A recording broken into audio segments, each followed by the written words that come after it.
It was a time when it was integrated with the rest of the world. You could take a flight and land in the Congo quite happily, and it would connect on. That was the point, it was connected. You could buy a railway ticket in what was then Rhodesia and travel into the Congo. I know this because my own mother did it in 1958. Just a young girl in her 20s, not a particularly adventurous traveller by her own admission, and she just went through the Congo because she was on a journey from Rhodesia to Kenya, and it was the way to do it.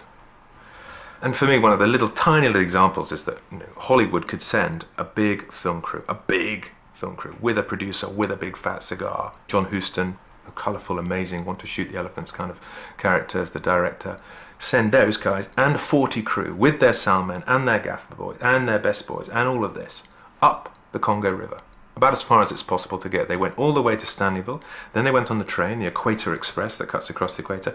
Then when they got to the end of that, they then drove for another 40 miles out into the bush to find what was for them the perfect river scene for the African Queen.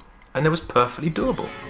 From the thrilling pages of world-renowned author C.S. Forester's magnificent story, and filmed in the jungles and headwaters of Africa, the Dark Continent, in all the magnificence of color by Technicolor, comes the most exciting adventure ever screened.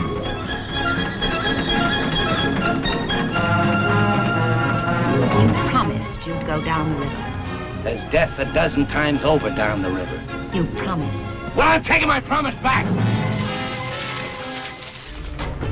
The region's roads, railways, airports, schools, hospitals and hunting lodges were financed from the superabundance of mineral deposits that lay beneath the ground.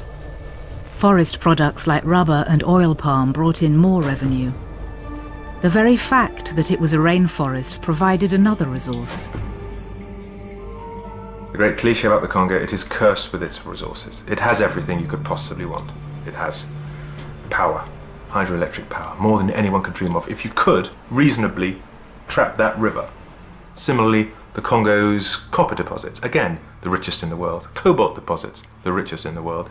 Alluvial diamonds, fantastic. Kimberlite diamonds, even better. Gold, it goes on. Cassiterite, coltan, it's all there. At the time of Leopold II, someone described the Congo as being a geological scandal. And that's certainly the case. You have the very, very major holdings of copper and cobalt, gold, diamonds, and of course uranium. Now, at the time of the Second World War, the uranium that was used to produce the bombs that were dropped on Hiroshima came from Congo.